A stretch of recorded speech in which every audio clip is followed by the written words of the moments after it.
യേശു ആരിലും വലിയവൻ വലിയവൻ.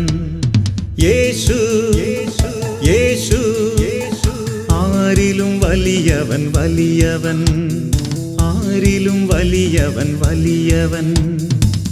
സൗഖ്യദായകൻ പാപമോചകൻ. സൗഖ്യദായകൻ പാപമോചകൻ. യേശുവേകരക്ഷകൻ. യേശുവേകരക്ഷകൻ. കരുണാമയൻ സ്നേഹഗായകൻ. കരുണാമയൻ സ്നേഹഗായകൻ. യേശു യേശു ആരിലും വലിയവൻ വലിയവൻ. ആരിലും വലിയവൻ വലിയവൻ.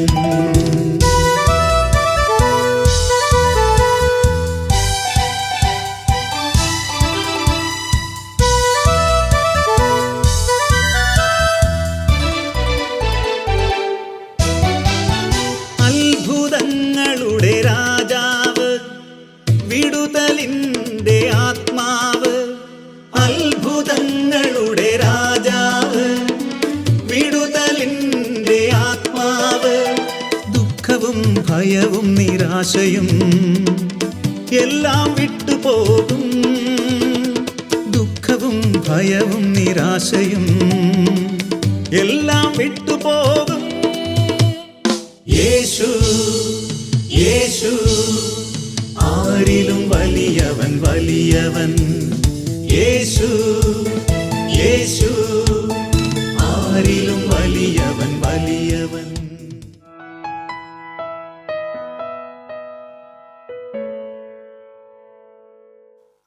ഹല്ലേലൂയ. യേശുവേ സ്തോത്രം. യേശുവേ നന്ദി. പരിശുദ്ധാത്മാവേ നന്ദി. ഹല്ലേലൂയ.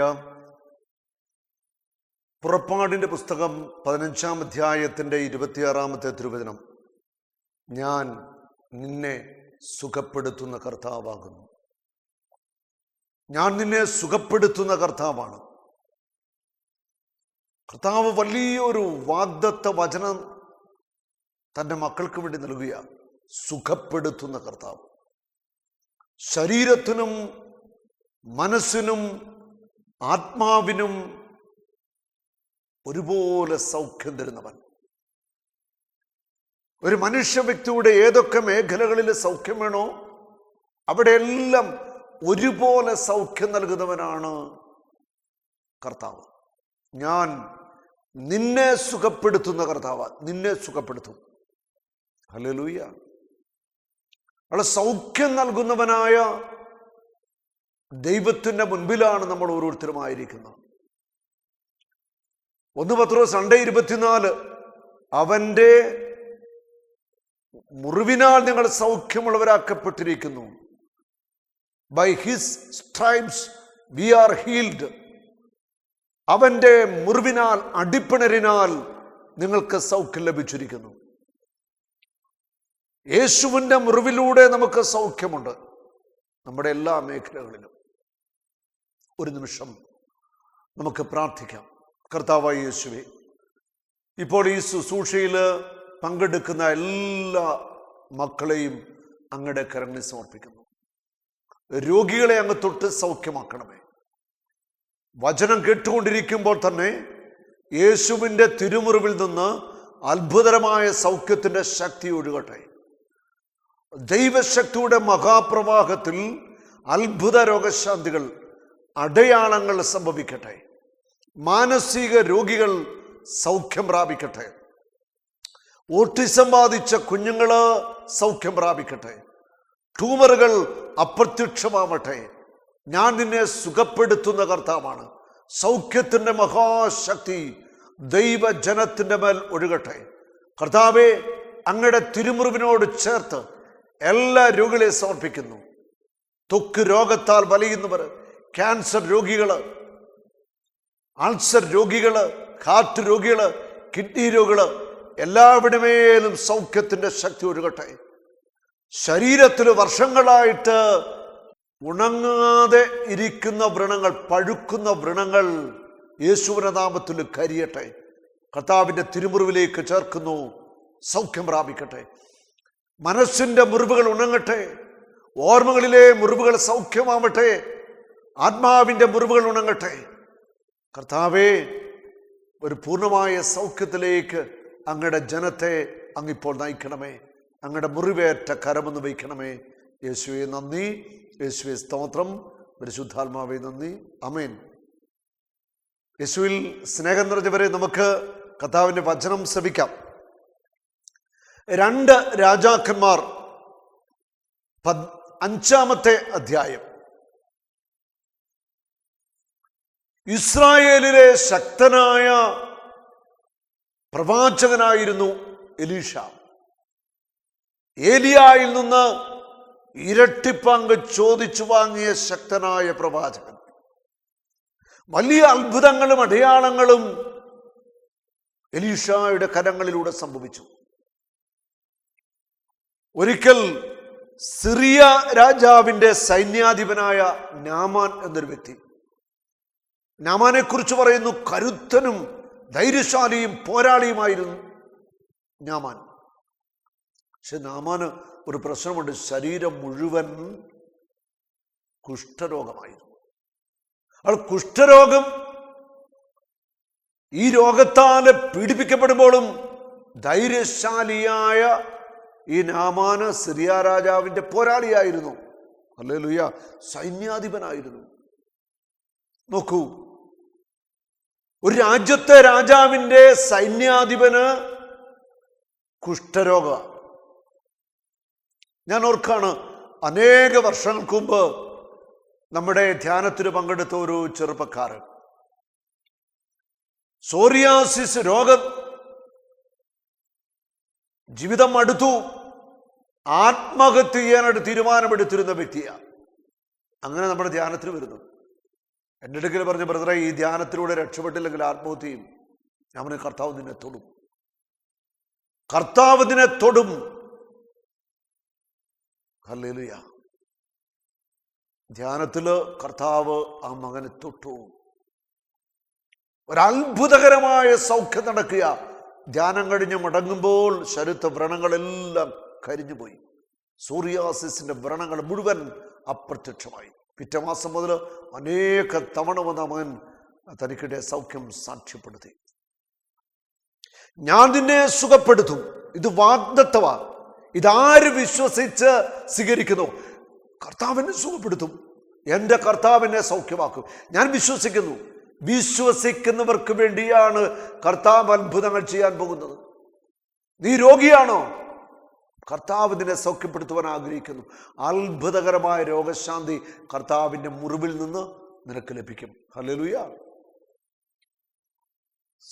ഇവിടെ നാമാന് കുഷ്ഠരോഗിയാണെങ്കിലും സിറിയ രാജാവിൻ്റെ സൈന്യാധിപനായിരുന്നു. അപ്പൊ എത്ര വലിയ പോരാളിയാണെന്ന് ഓർക്കണേ. എങ്ങനെയോ അവര് അറിയാനായിട്ട് ഇടയായി, ഇസ്രായേലിൽ ഒരു വലിയ പ്രവാചകനുണ്ട്.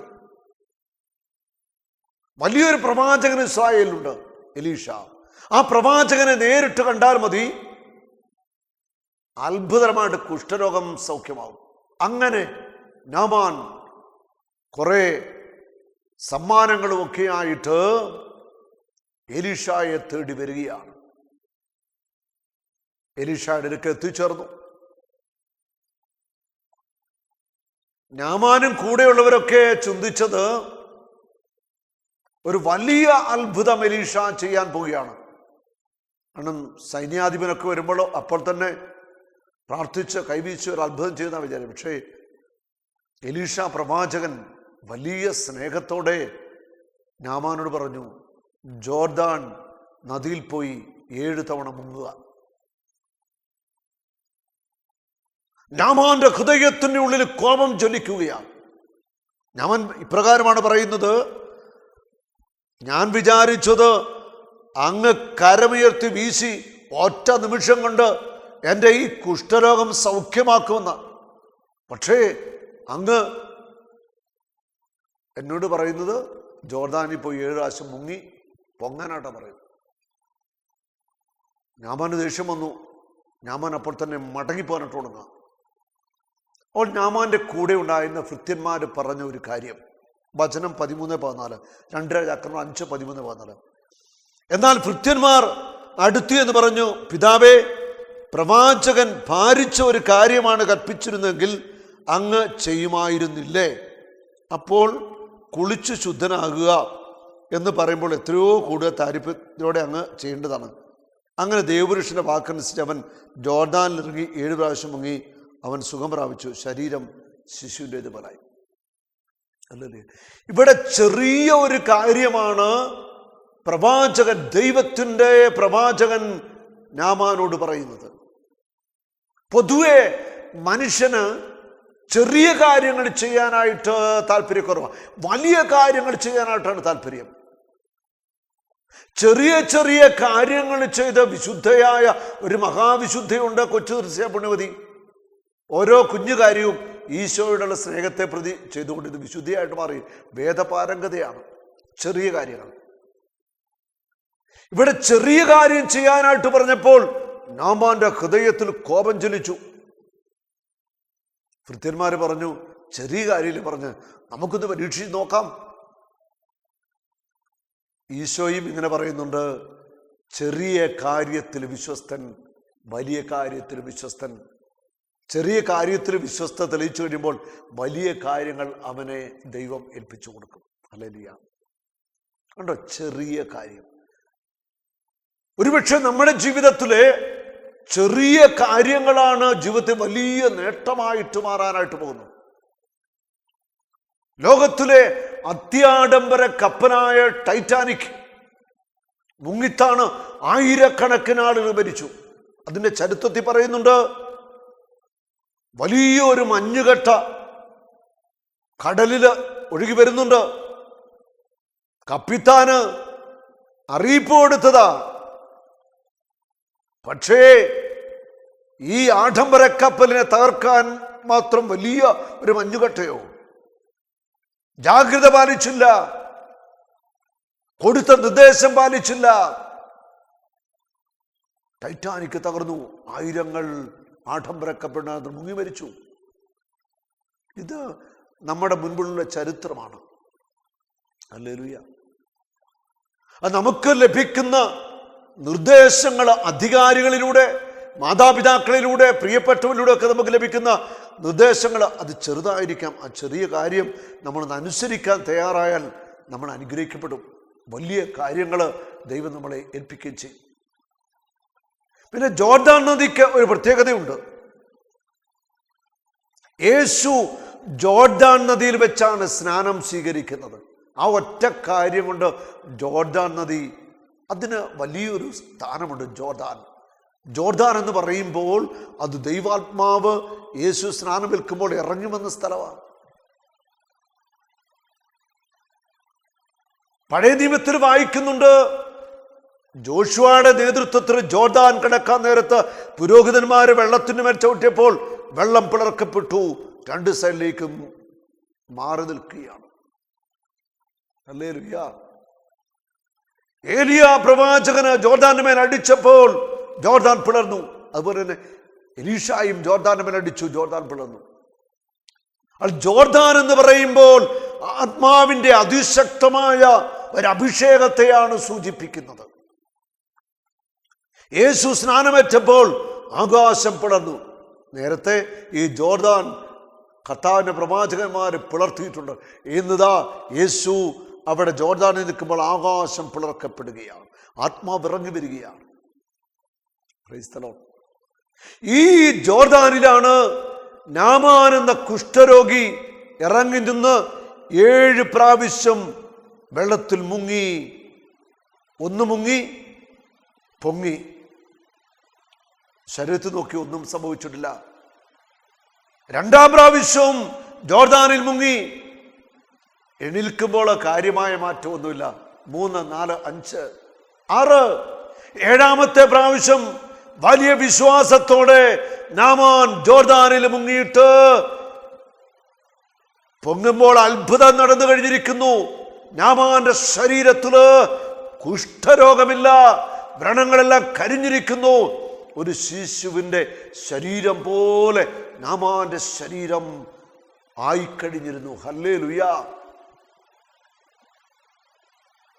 ദൈവത്തിൻ്റെ ആത്മാവിൻ്റെ ആ വലിയൊരു പ്രവൃത്തിയാണ് അവിടെ സംഭവിക്കുന്നത്. അവിടെ ജോർദാനിലെ വെള്ളത്തിൻ്റെ ഒരു ശക്തിയല്ല, അവിടെ ദൈവത്തിൻ്റെ ശക്തി പ്രവർത്തിച്ചു. നാമാന് സൗഖ്യമായി. ഹല്ലേലൂയ. ആ ദൈവം നമുക്ക് തരുന്ന ചെറിയ കാര്യങ്ങൾ പോലും അത് ശ്രവിക്കുവാൻ, അതനുസരിക്കുവാനായിട്ട്, ആ നിർദ്ദേശങ്ങൾ സ്വീകരിക്കാനായിട്ട് നമുക്ക് കഴിയണം. ഹല്ലേലൂയ. സൗഖ്യം പ്രാപിച്ച നാമാൻ തൻ്റെ പരിചാരകരോടൊപ്പം എലീഷായുടെ അടുക്കൽ വന്നു. എന്നിട്ട് പറഞ്ഞു, പ്രവാചകനോട് പറയുകയാണ്, അങ്ങ് ഇസ്രായേലിൽ അങ്ങയുടെ ദൈവത്തെ പോലെ മറ്റൊരു ദൈവമില്ല. അങ്ങ് ഈ ദാസനിൽ നിന്ന് ഒരു സമ്മാനം സ്വീകരിച്ചാലും. 16-ാമത്തെ വചനം പറയുന്നു, ഞാൻ സേവിക്കുന്ന കർത്താവാണേ, ഞാൻ സമ്മാനം സ്വീകരിക്കത്തില്ല. ഇവിടെ നാമാൻ വലിയ സന്തോഷത്തിലാ ഒരു സമ്മാനം എലീഷായ്ക്ക് കൊടുക്കാനായിട്ട് ആഗ്രഹിച്ചത്. നാമാൻ പറയുന്നു, അങ്ങ് ഈ സമ്മാനം സ്വീകരിക്കണം. അത് ആ സൗഖ്യം കിട്ടിയപ്പോൾ ആ സന്തോഷം കൊണ്ടാണ് കേട്ടോ. എലീഷ പറഞ്ഞു, ഇല്ല, ഈ സമ്മാനം ഞാൻ സ്വീകരിക്കത്തില്ല, എനിക്ക് വേണ്ട, എനിക്കിതിൻ്റെ ആവശ്യമില്ല, ഈ സമ്മാനം വേണ്ട. ഹല്ലേലൂയ. അപ്പോൾ ദൈവം ആഗ്രഹിക്കാത്തതായ ഒരു സമ്മാനം നമ്മുടെ കൈവശം വന്നാൽ അത് പിന്നെ ഒരു പ്രശ്നമല്ലേ? അത് പാടില്ല. ദൈവം ആഗ്രഹിക്കുന്നത് നമുക്ക് കിട്ടിയാൽ മതി, ദൈവം ആഗ്രഹിക്കാത്തത് നമുക്ക് വേണ്ട. എലീഷ ആ സമ്മാനം നിരസിച്ചു. ഹല്ലേലൂയ. നാമാനും ഭൃത്യന്മാരും അവര് സിറിയയിലേക്ക് മടങ്ങിപ്പോവുക. എലീഷയുടെ സന്തത സഹചാരിയായ ഗഹസി എന്ന മനുഷ്യൻ, പ്രവാചകൻ ചെയ്ത വലിയ അത്ഭുതങ്ങളും അടയാളങ്ങളും ഒക്കെ നേരിട്ട് കണ്ട വ്യക്തിയാണ് ഗഹസി. ഗഹസിയുടെ ഹൃദയത്തിൽ ഇതാ ദുരാഗ്രഹം കടന്നു വരികയാണ്. എന്താണ് ദുരാഗ്രഹം? തൻ്റെ ഗുരു വേണ്ടെന്ന് വെച്ച സമ്മാനത്തിൻ്റെ ഒരു പങ്ക് മേടിക്കാനുള്ള ഒരാഗ്രഹം. ഗഹസി നാമാന്റെ പിന്നാലെ എത്തിച്ചേർന്നിട്ട് പിറകെ ചെന്നിട്ട് അവരോട് പറഞ്ഞു, ഇപ്രകാരമാണ് പറയുന്നത്, ഒരു എഫ്രായിം നാട്ടിൽ നിന്ന് പ്രവാചക ഗണത്തിൽപ്പെട്ട 2 ചെറുപ്പക്കാർ വന്നിട്ടുണ്ട്. അവർക്ക് കൊടുക്കാൻ എന്തെങ്കിലും സമ്മാനം തന്നുവിടാനായിട്ട് ഗുരു പറഞ്ഞു വിട്ടിരിക്കുന്നു. കള്ളമാണ് പറഞ്ഞത്. അവർക്കൊരു താലന്ത് വെള്ളിയും 2 വിശേഷ വസ്ത്രങ്ങളും തന്നയക്കണമെന്ന് അപേക്ഷിക്കുന്നു. ഒരു താലന്ത് വെള്ളിയും 2 വിശേഷ വസ്ത്രങ്ങളും തന്നുവിടണമെന്ന് അപേക്ഷിക്കുന്നു. യജമാനൻ പറഞ്ഞു വിട്ടിരിക്കാന്ന് കള്ളം പറയാണ് ഗഹസി. 2 താലന്ത് സ്വീകരിച്ചാലും എന്ന് നാമാൻ അവനെ നിർബന്ധിച്ചു. അവൻ 2 താലന്ത് വെള്ളിയും 2 വിശേഷ വസ്ത്രങ്ങളും സഞ്ചിയിലാക്കി 2 ഭൃത്യന്മാരുടെ തോളിൽ വെച്ചു കൊടുത്തു. അവൻ അത് ചുമന്നുകൊണ്ട് ഗഹസിയുടെ മുമ്പേ നടന്നു. ഉണ്ടോ? എലീഷ സമ്മാനം വേണ്ടെന്ന് വെച്ചു, ഗഹസി സമ്മാനം വാങ്ങിക്കുക. 2 താലന്ത് വെള്ളിയും വിശേഷ വസ്ത്രങ്ങളും ഒക്കെ മേടിച്ച് ഇത് കൊണ്ടുവന്ന് എവിടെ വെച്ചെന്നറിയാവോ? ഗഹസി തൻ്റെ വീട്ടിൽ കൊണ്ടുവച്ചു, ഒളിച്ചു വെച്ചു. ഒരിക്കലും ചെയ്യാൻ പാടില്ലാത്ത കാര്യമായിരുന്നു. വേണമെങ്കിൽ ഗഹസിക്ക് തൻ്റെ ഗുരുവിനോട്, പ്രവാചകനായ എലീഷയോട് ചോദിക്കാം, ഗുരുവേ, എനിക്കൊരാഗ്രഹമുണ്ട്, ഞാൻ എന്തെങ്കിലും സമ്മാനമായിട്ട് വാങ്ങിച്ചോട്ടെ എന്ന് ചോദിച്ചിട്ട് ഗുരു അനുവദിക്കുകയാണെങ്കിൽ വേണമെങ്കിൽ പോയി വാങ്ങിക്കാമായിരുന്നു. പക്ഷേ ഇവിടെ അത് ചെയ്തില്ല. അത് ചെയ്യാതെ ദുരാഗ്രഹത്തിൽ ചെന്ന് നാമാനോട് പറഞ്ഞ് ഇത് വാങ്ങിച്ചെടുക്കുകയാണ്. എന്നിട്ടുകൊണ്ട് വീട്ടിൽ കൊണ്ട് ഒളിച്ചു വെച്ചു. ഹല്ലേലൂയ. അതിനുശേഷം ഈ ഗഹസി എലീഷ പ്രവാചകന്റെ അടുക്കൽ എത്തിച്ചേർന്നു. പ്രവാചകൻ വളരെ ഗൗരവമായിട്ട് ഗഹസിയുടെ മുഖത്തേക്ക് നോക്കി കണ്ടു ചോദിച്ചു, നീ എവിടെയായിരുന്നു? നീ എവിടെയായിരുന്നു? ചോദ്യമാണ്, നീ എവിടെയായിരുന്നു? ഒരുപക്ഷെ ഗഹസിയുടെ നെഞ്ചിലൂടെ ഒരു ഇടിമിന്നൽ കടന്നു പോയിട്ടുണ്ടാവാം. ഇവിടെ വചനത്തിന് പറഞ്ഞിരിക്കുന്ന ഒരു കാര്യമുണ്ട്, വളരെ പ്രധാനപ്പെട്ട ഒരു കാര്യമുണ്ട്. അവൻ പറഞ്ഞു, അങ്ങയുടെ ദാസൻ എങ്ങും പോയില്ല. കള്ളം പറഞ്ഞു. എന്നാൽ എലീഷ പറഞ്ഞു, അവൻ നിന്നെ സ്വീകരിക്കാൻ രഥത്തിൽ നിന്നിറങ്ങിയപ്പോൾ എൻ്റെ ആത്മാവ് അവിടെ ഉണ്ടായിരുന്നില്ലേ? നീ സമ്മാനം മേടിക്കുവാനായിട്ട്, നിനക്ക് സമ്മാനം തരുവാനായിട്ട് നാമാൻ ഇറങ്ങിയപ്പോൾ എൻ്റെ ആത്മാവ് അവിടെ ഉണ്ടായിരുന്നു. എൻ്റെ ആത്മാവ് അവിടെ ഉണ്ടായിരുന്നു. Praise the Lord. പരിശുദ്ധാത്മാവിന്റെ ഇരട്ടിപ്പങ്ക് അഭിഷേകം ലഭിച്ച അതിശക്തനായ ദൈവത്തിന്റെ പ്രവാചകൻ, ആ ദൈവദാസൻ പറയുക, എൻ്റെ ആത്മാവ് അവിടെ ഉണ്ടായിരുന്നു. പാദ്രി പിയോ അങ്ങനെ ചില വിശുദ്ധാത്മാക്കൾക്ക് ബൈ ലൊക്കേഷൻ എന്നൊരു കൃപയുണ്ടായിരുന്നു. ഒരു സ്ഥലത്തായിരിക്കുമ്പോൾ അപ്പോൾ തന്നെ മറ്റൊരു സ്ഥലത്തും അതുപോലെ തന്നെ ആയിരിക്കാം. സെയിന്റ് ആന്റണിയുടെ ജീവിതത്തിൽ ഒരു കാര്യം പറയുന്നുണ്ട്. സെയിന്റ് ആന്റണി ഒരു ദേവാലയത്തിൽ വചനം പ്രഘോഷിച്ചുകൊണ്ടിരിക്കുമ്പോൾ പെട്ടെന്ന് എന്തോ ഓർമ്മിച്ച പോലെ ശാന്തമായിട്ട് പോയി കസരയിലിരുന്നു. അല്പസമയം, കുറേ സമയം മൗനമായിട്ട് അവിടെ ഇരുന്നു. അത് കഴിഞ്ഞിട്ട് വീണ്ടും എണീറ്റ് വന്ന് സെയിന്റ് ആന്റണി പ്രസംഗം ആരംഭിച്ചു. നേരത്തെ മറ്റൊരു സ്ഥലത്ത് ഏറ്റിരിക്കുന്ന വചന ശുശ്രൂഷ ഇവിടെ ആയിരിക്കുമ്പോൾ തന്നെ ആത്മാവിൽ അവിടേക്ക് പോയി ബൈ ലൊക്കേഷൻ അവിടെ ശുശ്രൂഷ ചെയ്യുന്ന സെയിന്റ് ആന്റണിയെ കുറിച്ച് അദ്ദേഹത്തിന്റെ ചരിത്രത്തിൽ പറയുന്നുണ്ട്. ഇവിടെ എലീഷ പ്രവാചകൻ ഒരു സ്ഥലത്ത്, ഗേഹസി കുറേ ദൂരെ ചെന്ന് നാമാന്റെ കയ്യിൽ നിന്ന് സമ്മാനങ്ങൾ മേടിച്ചു. നാമാൻ വിചാരിച്ചു ആരും അറിഞ്ഞിട്ടില്ല ഈ സംഭവം. പക്ഷേ എലീഷ പറയുന്നു, നീ ആ സമ്മാനം മേടിക്കുമ്പോൾ ആത്മാവിൽ ഞാൻ അവിടെ ഉണ്ടായിരുന്നു. ഹല്ലേലൂയ.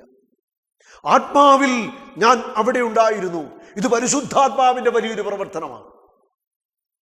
ഒരു സ്ഥലത്തിരിക്കുമ്പോൾ മറ്റൊരു സ്ഥലത്തെ ആയിരിക്കാനും അവിടുത്തെ കാര്യങ്ങൾ മനസ്സിലാക്കാനൊക്കെ സാധിക്കുന്ന വലിയൊരു ആത്മാവിന്റെ, ഒരു പരിശുദ്ധാത്മാവിന്റെ ഒരു പ്രവർത്തനം. ഹല്ലേലൂയ. യെശയ്യാ 40:13 ദൈവത്തിന്റെ ആത്മാവിനെ പിടിച്ചു നിർത്തുവാൻ, പിടിച്ചു കെട്ടുവാൻ ആരുണ്ട്? ദൈവത്തിന്റെ ആത്മാവ് ഇഷ്ടമുള്ളതുപോലെ ചെയ്യുന്നു. ഒരു വ്യക്തിയിൽ വസിച്ചുകൊണ്ട് തനിക്ക് ഇഷ്ടമുള്ളതുപോലെ ദൈവത്തിന്റെ ആത്മാവ് പ്രവർത്തിക്കുകയാണ്. ഹല്ലേലൂയ. അപ്പോൾ ആത്മാവിൽ മറ്റൊരു സ്ഥലത്തായിരിക്കാനുള്ള വലിയൊരു കൃപ എലീഷ പ്രവാചകന് ഉണ്ടായിരുന്നു. ഗേഹസിയുടെ മുഖത്ത് നോക്കിക്കൊണ്ട് പറഞ്ഞു, നാമാനിൽ നിന്ന് വിട്ടുമാറിയ കുഷ്ഠം നിന്റെ മേലും നിന്റെ കുടുംബത്തിന്റെ മേലും ഇരിക്കട്ടെ. തൽക്ഷണം അത് ഗേഹസിയെ ബാധിച്ചു. ഗേഹസി എലീഷായെ വിട്ടുപോവുകയാണ്. ഹല്ലേലൂയ. ഇവിടെ വലിയൊരു പാഠം കൂടി നമുക്ക് പരിശുദ്ധാത്മാവ് പഠിപ്പിക്കുന്നുണ്ട്. കർത്താവിന്റെ പ്രവാചകന്മാരുടെ കൂടെ നിൽക്കുന്നവര്, സഹശുശ്രൂഷകരൊക്കെ, കൂടെ പ്രവർത്തിക്കുന്നവരൊക്കെ വിശ്വസ്തരായിരിക്കാനായിട്ട് ശ്രദ്ധിക്കുക. ഇല്ലെങ്കിൽ അതൊക്കെ നാശത്തിന് കാരണമായിട്ട് മാറും. പിശാച് നിങ്ങളെ പാറ്റും. പിശാച് നിങ്ങളെ പാറ്റും, തകർത്ത് കളയും. സൂക്ഷിക്കുക. അലറുന്ന സിംഹത്തെ പോലെ ദൈവദാസന്മാരെ, ദൈവത്തിന്റെ ശുശ്രൂഷകളെ തകർത്തു തരിപ്പണമാക്കുവാൻ സാത്താൻ പാഞ്ഞു നടക്കുകയാ. കുടിലബുദ്ധിയായ സാത്താനെ നമ്മൾ തിരിച്ചറിയണം. അവൻ അലറിപ്പാഞ്ഞു നടക്കുക. ഒരു ദൈവ ശുശ്രൂഷകനെ വീഴ്ത്തിക്കഴിഞ്ഞാൽ എത്രയോ പേരെ അവന് സ്വന്തമാക്കാനായിട്ട് സാധിക്കും. ദൈവ ശുശ്രൂഷകരെ ജാഗ്രതയുള്ളവരായിരിക്കുക, സൂക്ഷിക്കുക. കർത്താവായ യേശുവേ, ദൈവ ശുശ്രൂഷ ചെയ്യുന്ന എല്ലാവർക്കും ജ്ഞാനവും വിവേകവും നൽകണമേ. ആത്മാവിന് അഭിഷേകം കൊണ്ട് നിറയ്ക്കണമേ. ദൈവ ശുശ്രൂഷയുടെ മേൽ വലിയ ദൈവിക ജ്ഞാനം, വിവേകം, കൃപാവരങ്ങളൊക്കെ നിറച്ച് ശക്തമായിട്ട് ഉപയോഗിക്കണമേ. ദൈവ ശുശ്രൂഷകര് ഒത്തിരിയേറെ ഞെരുക്കത്തിലൂടെ കടന്നു പോകുന്നൊരു കാലഘട്ടമാണ്. കർത്താവേ, അവരെ ശക്തിപ്പെടുത്തണം. അവരുടെ കുടുംബത്തിന് ആവശ്യങ്ങൾ, മക്കളുടെ ആവശ്യങ്ങൾ, ജീവിതാവശ്യങ്ങളെല്ലാം കർത്താവെ അങ്ങ് ഇടപെടണം. മഹാമാരിയിൽ നിന്ന് കർത്താവിൻ്റെ ശുശ്രൂഷകരെയും അവരുടെ കുടുംബങ്ങളെയും എല്ലാവരെയും കാത്തുകൊള്ളണമേ. ആമേൻ. യേശുവേ യേശുവേ നീ മാത്രം ഉന്നതൻ, യേശുവേ യേശുവേ നീ മാത്രം രക്ഷകൻ.